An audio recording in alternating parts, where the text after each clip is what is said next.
rough weather this morning. Stick with us on Speed Channel all day today. We'll have you covered.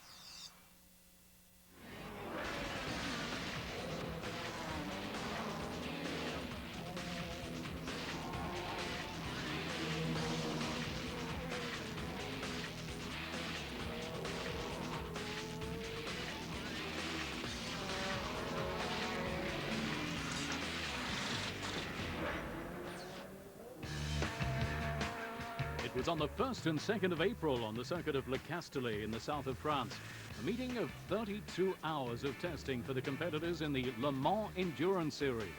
15 days before the first race of the calendar, the teams were out in force in order to hone their machines. As for the organizers of the LMES, the least one could say is that they're satisfied with the way things are headed for this second season. It's the second year, it's all bigger, it's all better, it's a larger calendar with 5 events instead of 4. I think last year here for the test we had 10 or 12 cars, we have 24 this year. It's a better grid, better balance than last year. You have more LMP2, so you have a very good grid in LMP1, in LMP2, in GT1, in GT2, so in each category you have more than 10 cars, which will be make the races very interesting. In GT2, the smallest category, Porsches and Ferraris are not alone anymore to aim for the podium. More exotic cars like Spikers and TVRs hope to throw a cat among the pigeons. In GT1, there was also a great deal of effervescence on the Le Castellet track with the Ferrari 575s and 550 Maranellos, which are still spectres on the horizon.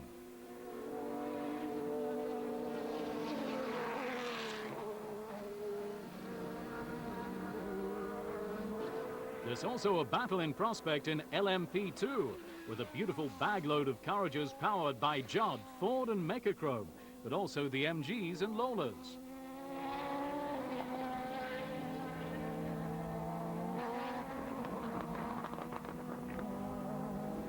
Lastly, in LMP1, the category that brings together the fastest cars, there have been great changes during the interseason, including changes to regulations. Consequently, to run in this category this year, the Audi R8 has been hit with reduced air inlets, fuel tanks cut down by 10 litres, and a weight increase of 50 kilograms. The Audi R8 is no longer the car to beat, but everyone's worked hard to reduce the handicap. We work a lot this winter to develop a complete new car, an hybrid car. And it's the first time we are all together here in the Paul Ricard, and I'm very pleased because we were convinced that we should be competitive, but we had to prove. The Le Castellet tests were important for a large number of teams, such as Auto Sportive Creation, which this year passed from the Zytek engine to a Judd, but also to Michelin tyres. In France, the DBA had wrinkles to be ironed out, and as a result, the Spa race will be a new test, but this time life-size. Spa is pretty important for us. The car's naturally quick. We were quick there last year. We managed to get the pole. We had some bad luck, so I'm quite confident that we can do the same again. We've increased the reliability of the car tenfold. It's a lot more reliable now, and I think when we eventually get into our 24-hour test later on this evening, we'll show that.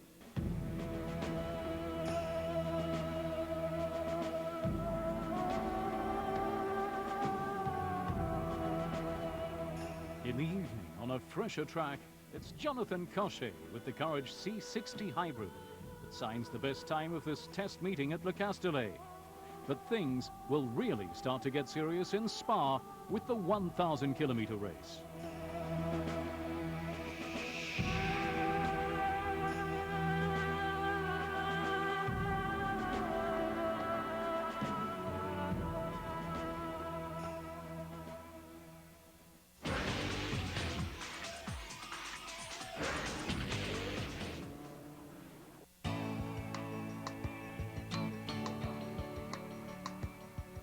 The last round of 2004, the 1,000 kilometers of Spa-Francorchamps opens the ball of this second season in the history of the LMES. No doubt, a welcome round of new activity in this sleepy Belgian provincial town.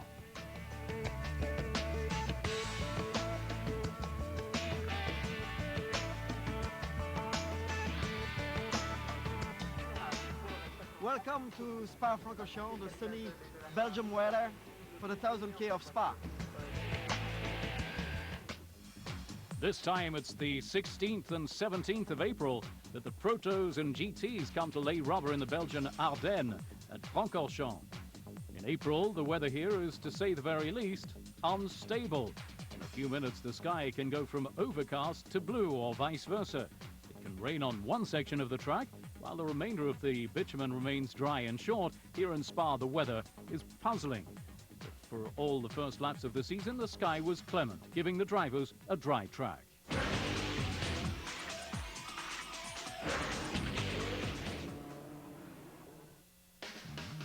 This Speed Channel presentation is brought to you by Financing as low as 1.9% APR on all 2005 Subaru models.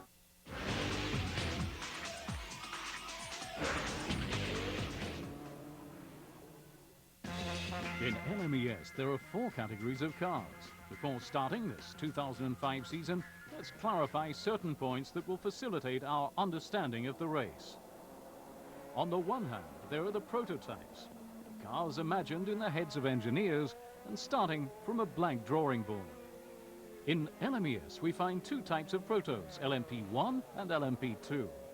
Yves Courage builds cars for both categories, so he's best placed to explain how to distinguish them. The main difference between an LMP1 and LMP2, the LMP2 has a weight of 750 kilograms, LMP1 900. In terms of power, the difference is around 150 horsepower. 500 to 520 for LMP2, 600 to 620 for LMP1, and the LMP2 can't use an engine with more than 8 cylinders, while LMP1 can use V10 engines and with bigger capacities. With regard to the chassis, there are thus no great differences between LMP1 and LMP2. The other half of the field is made up of GTs, the mass production cars adapted to racing.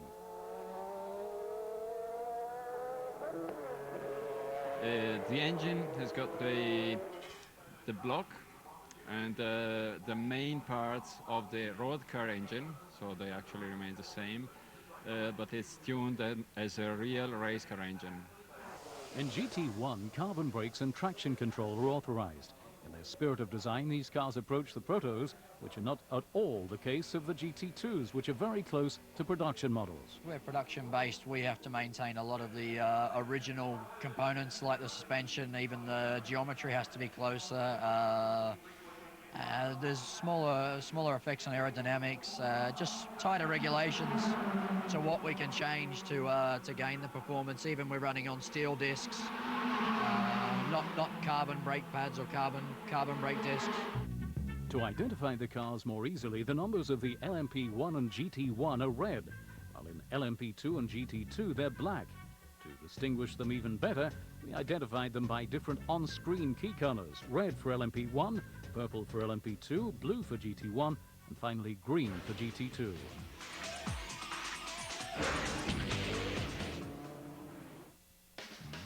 This Speed Channel presentation is brought to you by Remote Control. Subscribers can access the service through Game Galaxy on Channel 550. It's available for just $4 per month. The odds are great that you'll love playing casino.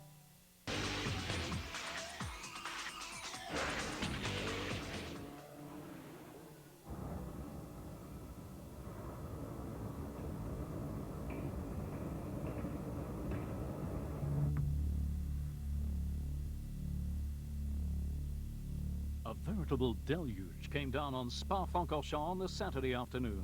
The Protos look more like bathtubs than racing cars, but it doesn't matter. When you've got to go, you've got to go. It's a well-known fact that rain reduces the performance gaps between the cars. And in fact, a wet track could mean a lucky break for the French Audi team. On a wet track, less fuel's used, and consequently the handicap imposed by the new rules could be less of a concern for the R8. At Eureka, however, there's a great deal of anxiety after qualifying. The R8's lacking in high-end torque. The drivers even complain because they have a hard time overtaking GT cars, which goes to show to what extent the new regulations have hit the Audi. Virtually invincible in 2004. The stopwatch is, however, less alarming since Gounod and Ortelli are fourth on the starting grid, a little more than 2 seconds off the pole. The third best qualifier of this meeting is the Zytek 04S of the Danes Nielsen and Elgaard, associated with the Japanese driver Shimoda. Already powerful and reliable during the tests at Le Castellet, the car of the Jota team confirms as of practice that it will definitely be one to watch. The pole positions played between the Creation team and the Team Pescarolo Sport. In the end, the two cars are separated by 19 thousandths of a second, a gap worthy of Formula One. Nicholas Manassian and Jamie Campbell-Water are finally satisfied with the second place on the grid on board their Judd-powered DBA. The car's powerful, that's for sure, but it remains to be seen now if reliability will be there. During the tests at Le Castellet, an engine breakdown due to a crankshaft problem came to disturb the serenity of Team Creation Autosportif. First pole position of the year thus goes to Jean-Christophe Bourillon. The Frenchman turned in 2 minutes 21.076 seconds. But at Pesca, a lot of work has to be done in view of the race. Well, we have absolutely no strategy. We have worked on the race setup yesterday. The car was pretty good on the dry, so we were pretty confident for the wet because it's nearly the same setup. We just put more downforce on the car, so we were just looking for the pole anyway, because it's always better to start ahead of everybody when it's raining because of the spray and everything. So that's it. While the Courage marks its time by signing the pole in category LMP2, the cars of the Monceau-based manufacturer are also in some of the leading posts. The C65 Courages still have good performance levels, though. In the fourth place of the category, it's the car of Hildebrand, Leroc and De Mans, propelled by a Judd engine. Just in front, there are the two Ford Power C65 Courages of Belmondo Racing. The owner, Paul Belmondo, teamed with Iannetta and André, a third in LMP2 in this qualifying session, beaten by the sister car driven by Gosselin, Oye and the local driver Vincent Voss. One thing certain, we'll have to keep an eye on the Courages of the Belmondo team.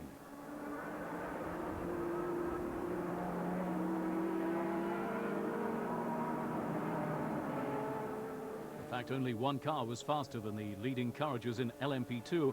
It's the MG of Newton and Erdos. The very same day of the announcement of the bankruptcy of the British band, the RML team made it a point of honor to take the pole position in these 1,000 kilometers of Spa. The excellent time put in by the MG Lola even places it on the 9th place on the starting grid. Really a good couple of weeks of hard work from the team, getting this brand new MG Lola together. It's a new project, and but you know, the car is working really, really well, and you know, with the Michelin tires, just giving us the grip that we need. And very difficult conditions today, but absolutely no problems. Performing well. I had one small problem with my visor. I couldn't actually see very well. It was misting up inside, so it's a little bit difficult. But you know, it's very happy to be on pole for class for the first race. Best time in GT1 goes to the title holder, who's now with a new team, the Converse team. 2 minutes 35.470 seconds. That was the time put in by Christophe Bouchou. The French driver showed he was extremely fast in spite of the terrible weather conditions. The meteo condition was really worst, and especially in Spa, when we have to drive on the rain condition, it's very bad, so I'm very happy. Tomorrow, of course, it's a different thing because it's a long distance race, 1,000 kilometers, 6 hours. We have to be reliable, and if it's raining like today, it will be not an easy game. With more than 2.5 seconds lead over the identical car of Enger and Pergel, Bouchou sets the pace and aims for a new title in GT1.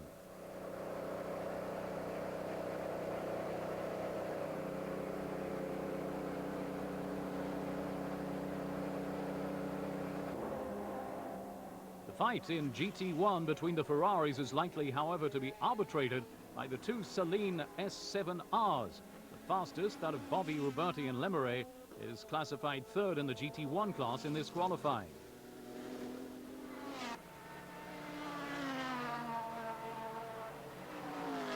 Their arrival in LMES, the Ferrari 550 Maranellos of the Scuderia BMS, the constructors' title holder in FIA GT, are a little further back. At the end of the session, Fabrizio Gollin went straight off at the combs. With his rear bumper torn off, his qualifying stopped there with fourth best time. But it's in GT2 that we're likely to have the greatest battles in the 1,000 kilometers of Spa. At the end of practice, the 5 first cars in the category are all within 1 second of one another. virtually nothing when attacking an endurance race of 6 hours.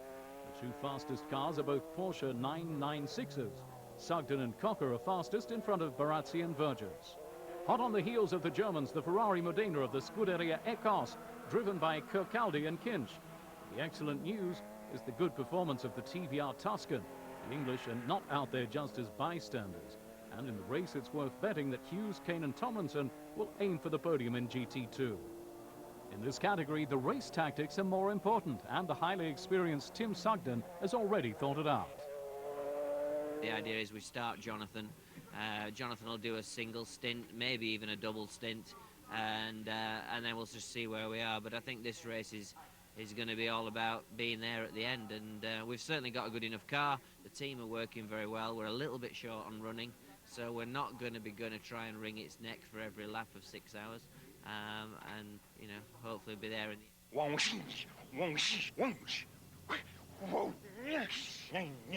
0% interest and 0 payments until April 2006. So why wait? Hurry into your local John Deere dealer today.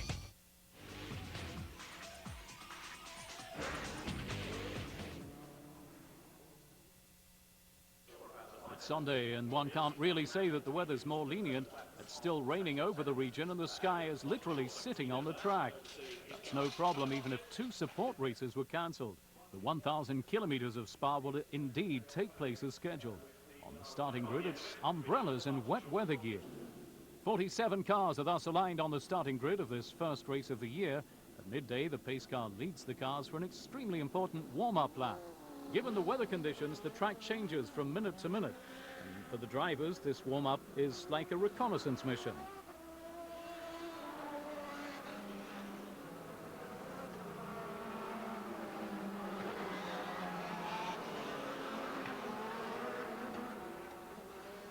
With the Courage Judd of Corsa Motorsport, 16th in practice, the race starts badly. They're stalled on the grid. The marshals are obliged to push the car down the hill to jump-start the engine.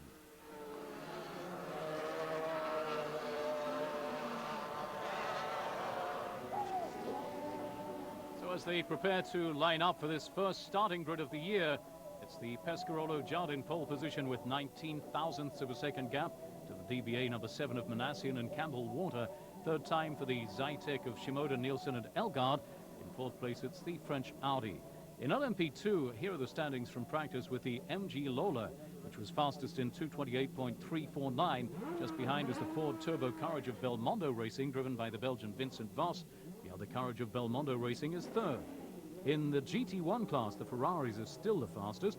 The 61 of Bushu and the Russian Fomenko and Vasiliev precedes another 550 Maranello, driven by the Czechs Enger and Pergel.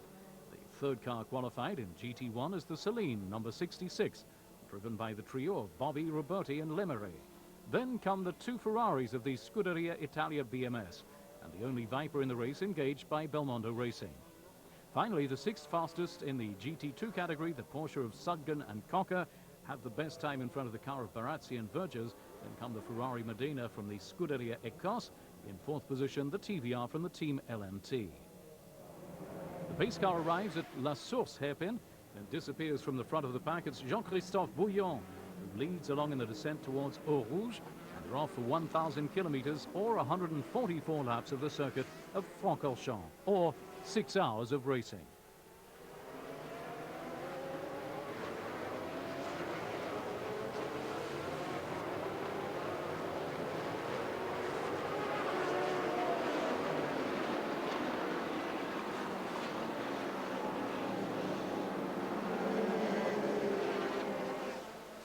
Right from the first meters of the race, Stefan Ortelli attacks in the combs, and the Audi is already in 3rd place. A little further back, the Monegasque seizes the 2nd position from Jan Magnussen in a Lister. In the lead, Bouillon sets a torrid pace.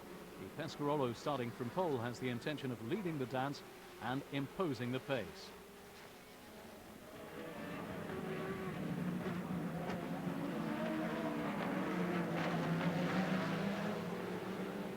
Further back in the pack, it's the man of the vintage, Vincent Voss, on the heels of Tommy Erdos.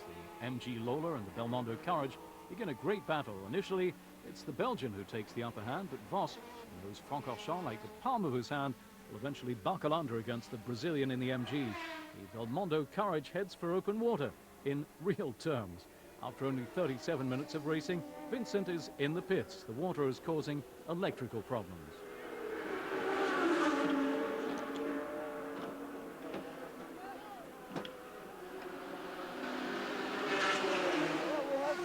Battery problem, and well, we decided to start the race with a hard wet tires, and I think it was a safe decision. And now after 10 laps we were still leading the category and we had a battery problem.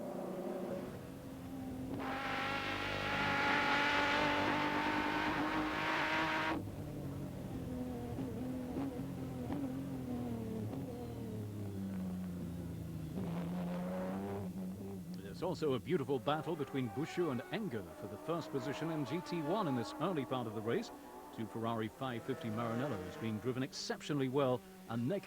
Bouchou started with a small advantage from the grid, but after a few laps, he's passed by Thomas Enger.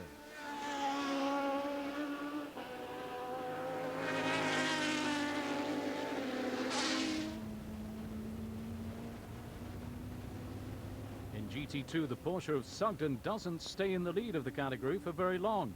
Very quickly, the Ferrari of the Écurie Écosse takes the initiative. Andrew Kirkcaldy is at the wheel of the Modena at this early point in the race.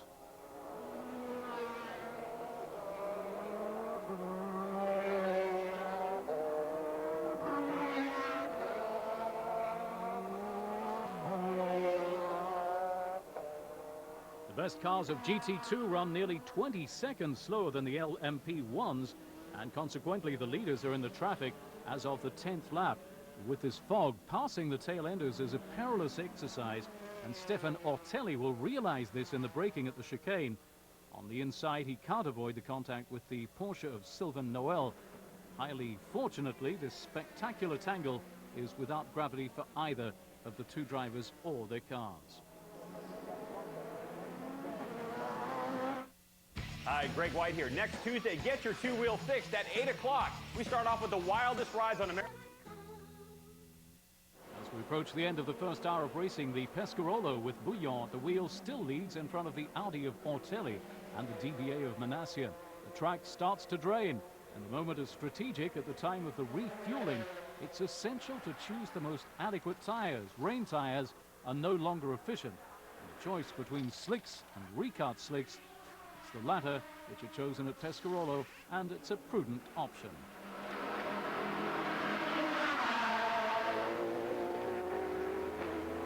Track conditions change from lap to lap. The slightest variation of trajectory is dangerous, sometimes without gravity, and other times, on the other hand, with more expensive consequences.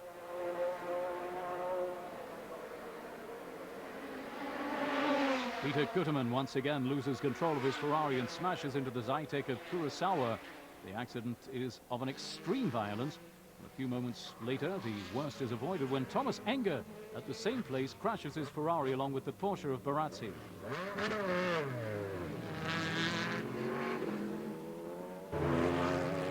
When the safety car releases the pack, Bouillon is still leading, followed 25 seconds behind by John Nielsen in the official Zytek. Close to a lap further back, it's Stefan Ortelli on board the French Audi.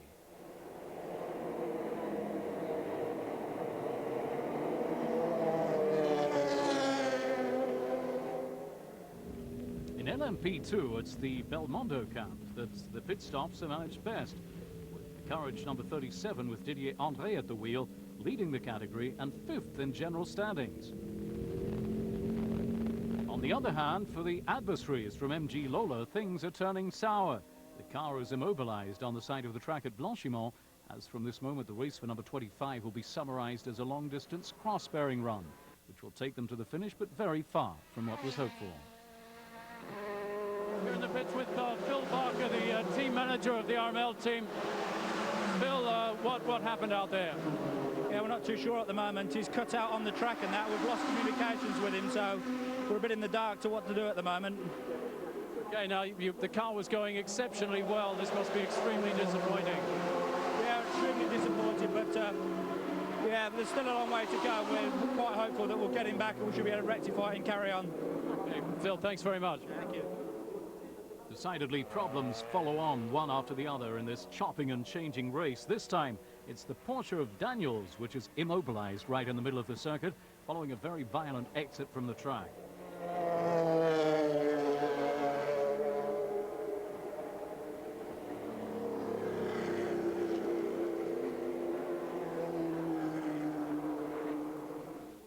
Well, yet again, the safety car is back on the track for 25 minutes.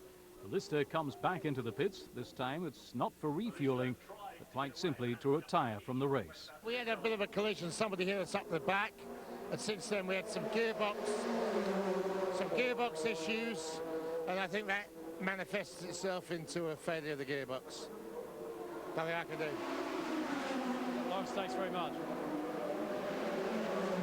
It's around mid-race that Zytek number 15 makes its appearance at the top of the general standings.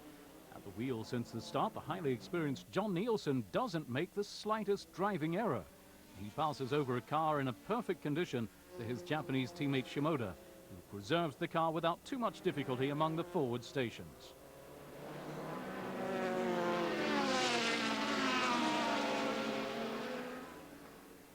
And while the number 15 turns like a metronome, the Pescarolo Judd, now driven by Eric Comas, produces very irregular times. From one lap to another, the Frenchman loses or gains 10 seconds. The explanation is in the tires.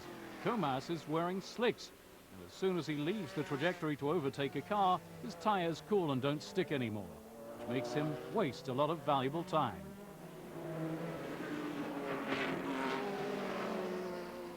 A little further back, Ortelli continues attacking an Audi that's obviously badly affected by the reduced air intake imposed by the new regulations. Stefan comes back up on the Pescarolo of Comas, has to take risks to remain within contact, and once again is hit by a GT. This time it's a Maranello Ferrari driven by the Russian Fomenko.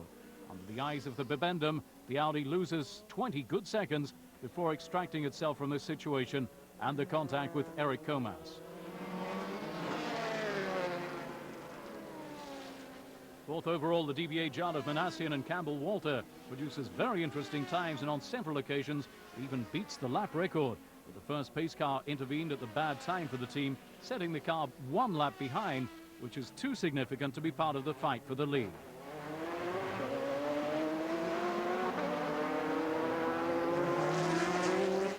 Nigel Mansell won a Formula One World Championship, might well have motorcycle or car insurance quote. Visit us online or call today. Decidedly, even if it's no longer the car to be beaten, the Audi remains omnipresent in endurance. A little later, during the fifth salvo of refuelings, Ortelli finds himself in the lead with Shimoda hot on his heels.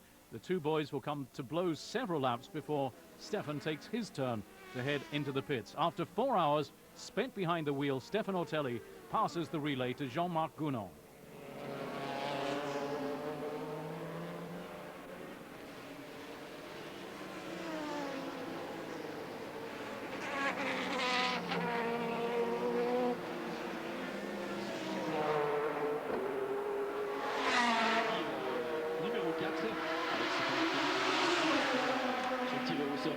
In the pits with Stefan Ortelli. Stefan, a grueling start to the day. How do you feel after this? You must be completely exhausted.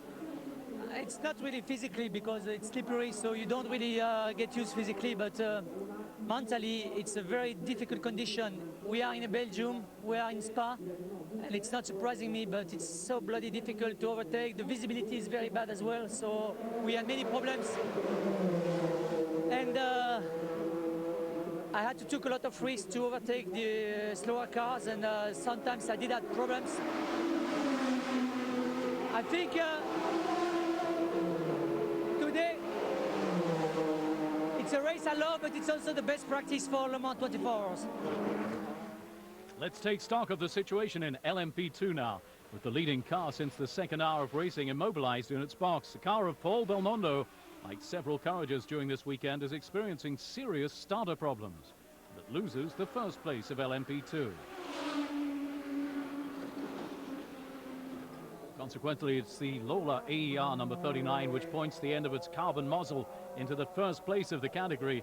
Berige, Evans and Owen are gentlemen drivers of great talent, and for the moment They're putting in a superb performance. The trio of British drivers has a comfortable lead on its most direct competitors, the Mecachrome Courage of Del Bello Racing, which also benefits from the problems experienced by Paul Belmondo to gain a place in the standings.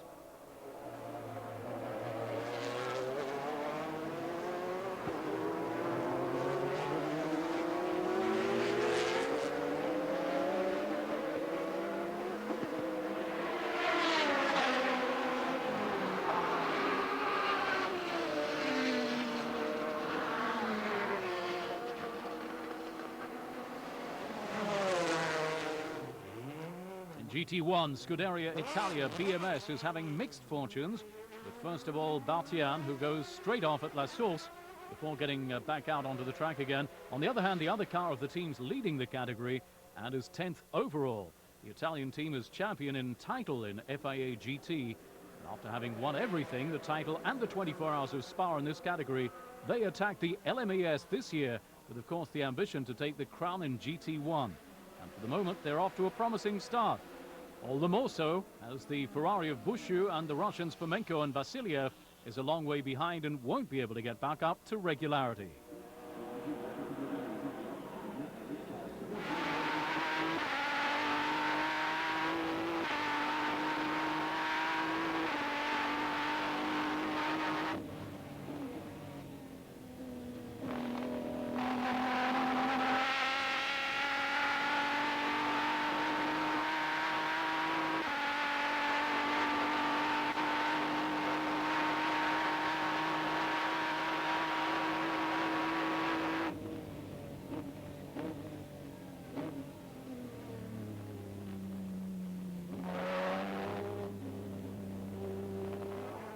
After a good beginning to the race, the Celine of Bobby, Roberti and Lemire is unfortunately forced to throw in the towel and let the Ferraris fight it out amongst themselves.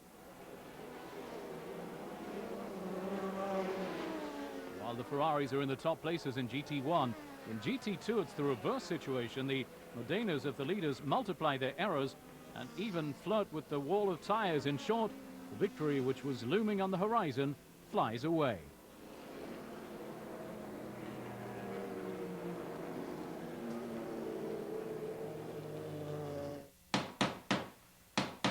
At Pep Boys, Family Dollar, True Value, Walgreens, AutoZone, Kmart, and other leading stores. It's a TVR. TVR are a small British artisan company who build fantastic sports cars. They've decided to come and measure up to the big boys, the Ferraris and the Porsches. And here David really meets Goliath. The TVR, everything runs perfectly. The two cars are running like clocks and nothing seems able to stop them.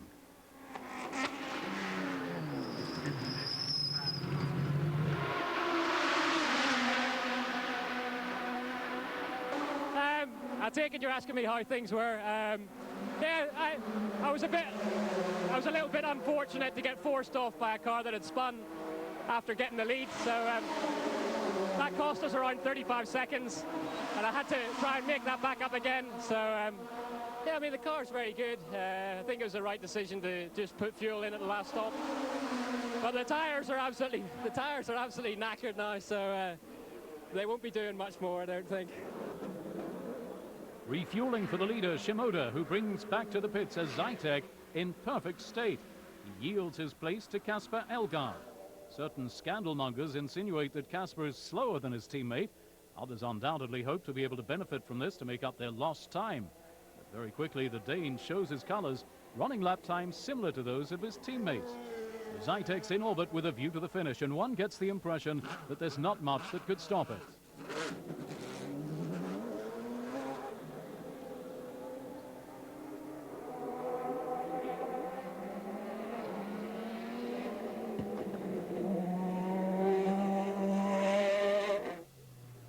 But endurance remains endurance, and before celebrating a victory, it's essential to cross the finish line, which will not be the case for the Dallara Nissan of Roll Center, which leaves the track in Blanchiment and causes a new interruption to the race by the safety car. The safety car causes a tightening of the leading positions.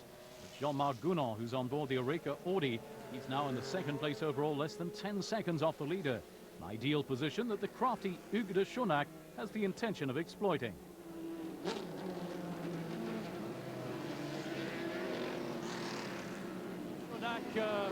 outside your pit area here, and I can hear everybody's dancing the Macarena. They're so happy about what's happening here. What's going to be the tactic for the last sprint? I think it will be very tough with the Zytec. We have to do just one pit stop, which I think the race is going to be played during the pit stop. If we can overtake the Zytec car in the pit stop, it will be perfect. This is our target. I know some people were a little bit nervous about how the Audi would perform today. You know, not doing quite so well in practice in this respect, but it's proving yet again that Audi has the reliability that counts. Yes, I think there is the reliability, but I think also today there is the strategy and the pit stop. At the last minute, we have decided that Ortelli is doing 4 hours of driving, so we change our strategy. We don't change the drivers, so it helps a lot, I think. And it's for that now we are in a very good position in the race. Hugh, thanks very much.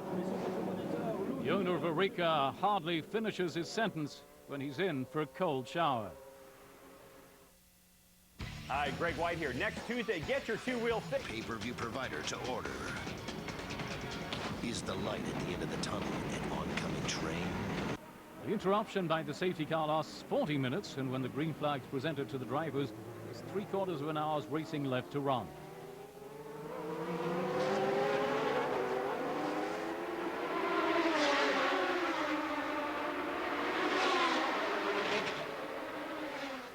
Well, while Gounon tripped on the carpet at BMS, it's the mechanic charged with tightening the front wheel nuts who confuses speed and precipitation. The leading car of the GT1 category is running slow on the track. The wheel nut is badly tightened, and the driver tries to limp the car back to the pits. With 3 laps lead on the car of Bushu, he can take his time. Without panicking, he manages to regain his box, to tighten the wheel and set out again, leading the GT1 class. For his part, Christophe Bushu, back at the wheel of the Maranello of the Converse team, is in full attack, but his efforts will be in vain. Isolated in second position, Pescarolo Jard doesn't have a real rival anymore. Manu Collard goes for a final refueling without any problems. He's too far from the leading Zytec to hope to come up and hassle him. For the Pescarolo, new rain tires are mounted as a safety precaution. Behind, the DBA of Campbell Walter, even if it signs impressive times, can't hope for the second place anymore. This DBA has been surprising right from the start of the weekend. It's worth betting on the fact that it'll be one to watch for the future, but not the immediate future, because for the finish, Campbell Walter's running slow, and he pulls to the side of the track to retire from the race. Pickerton, we've seen the cars had a major problem out on the track. What was the problem? We appear to lost all the drive to the gearbox. Either something's broken in the gearbox, or we've broken the drive shaft just before Pouhon. We'd just taken 3rd place from the Audi. We'd had quite an interesting race ourselves. Broken alternator early on. Had to sort that out, lost a couple of laps. Yeah, disappointment. So it is. The retirement of the DBA propels the Delara Judd, number 8, to the podium. The car's driven by Short, Barf and X. Vanina X, the daughter of the great Jackie, who had 5 victories here at the 1,000 kilometers of Spa. For her very first race in LMP1, Vanina's fast and regular throughout the weekend. Well, she, just like the Belgian public here at Spa, will undoubtedly regret that 20 minutes from the finish, at the time of the last refueling, she has to yield her place to a teammate.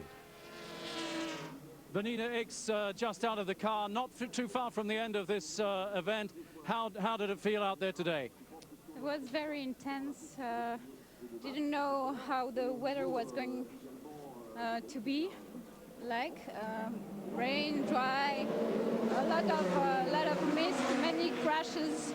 So crashes reminded me to take care of the car for my team. And so far, I think we're in a good position.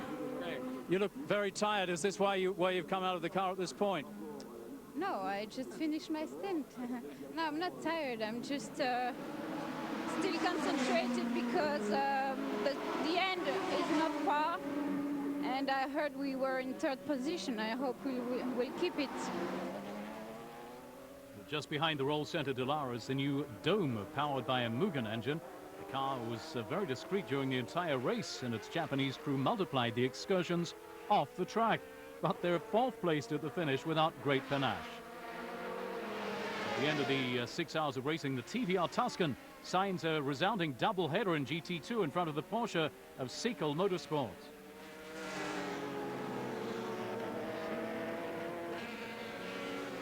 I think the changeable conditions was good for our car. We were fast in the warm-up in the wet this morning, and we were quite good in the dry as well. We've been top 4 all weekend, so very pleased for the team owner Lawrence Tomlinson and for TVR and all the mechanics and everything. The team has worked so hard, and this is a fantastic result for us. Did you expect this result with the Ferraris and the Porsches? Well, we obviously hope to be up at the front with them. But I don't think a lot of people would have believed that a TVR could win a race like this, and we've proved that we are very competitive, and hopefully that will continue throughout the year.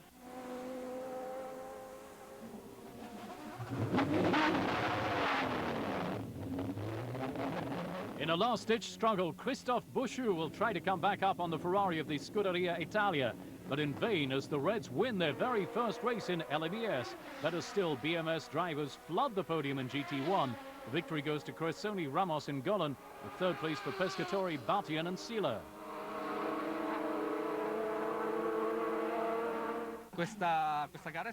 This race was fantastic, because last year we won the 24-hour race here at Spa. It was a very beautiful victory. New adventure with different tires, this time with Pirelli. It's a beautiful race, a difficult 1,000 kilometers, and a great victory. We're very happy. NASCAR Nation with every John Deere dealer today. In LMP2, the Pilbeam of Pierre Bruno inherits an unhoped-for place on the podium, with light years from the second place taken by Tissot, Pilon and Amorin in their Mechachrome carriage. Victory in LMP2 goes to the Lola of the team Chamberlain. A victory due to regularity. The car and its drivers didn't drop their guard during the entire race.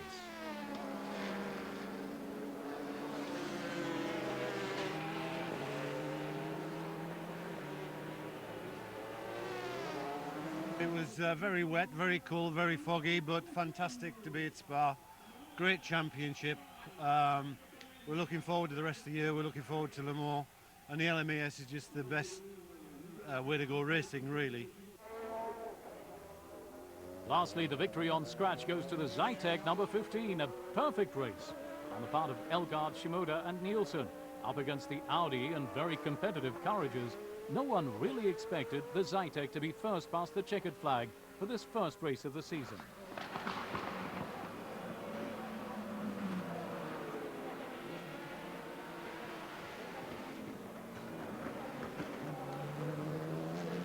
It's a long time ago since we've won a race, and now coming back to the LMES, not going to Le Mans because apparently they don't want us. I don't know why, but winning here is what we came for, and we did it, and we're back. Okay, the conditions today were rather difficult, to say the least. You shaped up very well, nevertheless. It was very difficult, but for everybody, so it's the same rules for everybody. But yes, it was a gamble with tires all the time, but no, we did it at the end, and we made the right choice at the right time, and it gave us the race, simply. Zytek wins the race at Spa with a full laps lead on the Judd-powered Pescarolo. As at free practice, the Pescarolo had on paper been the team to beat, but unfortunately, it didn't quite manage it. I think we are very pleased. It's the first race of the season, and we show our car is very competitive this year. We just need to work a little bit more on this condition, because we were not really happy. It was really good when it was raining a lot, but on this condition, more dry was a bit more difficult, but it's okay.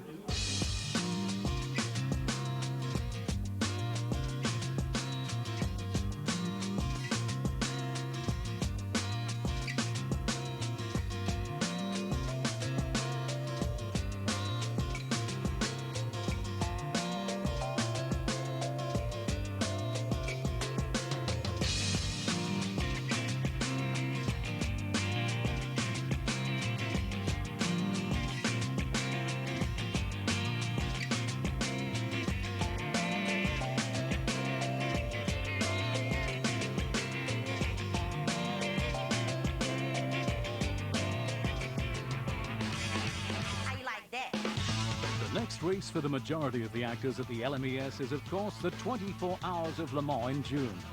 With regard to LMES, the next race will be on July 9th and 10th in Italy for the 1,000 kilometers of Monza.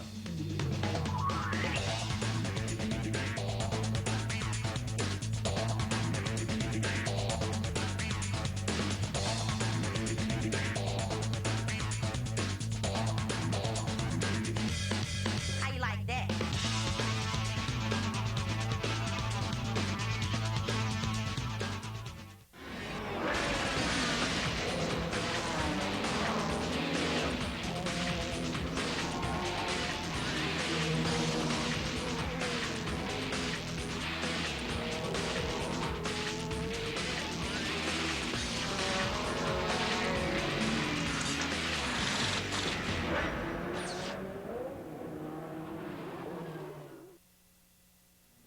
Welcome to Beyond the Wheel. I'm John Willenborg.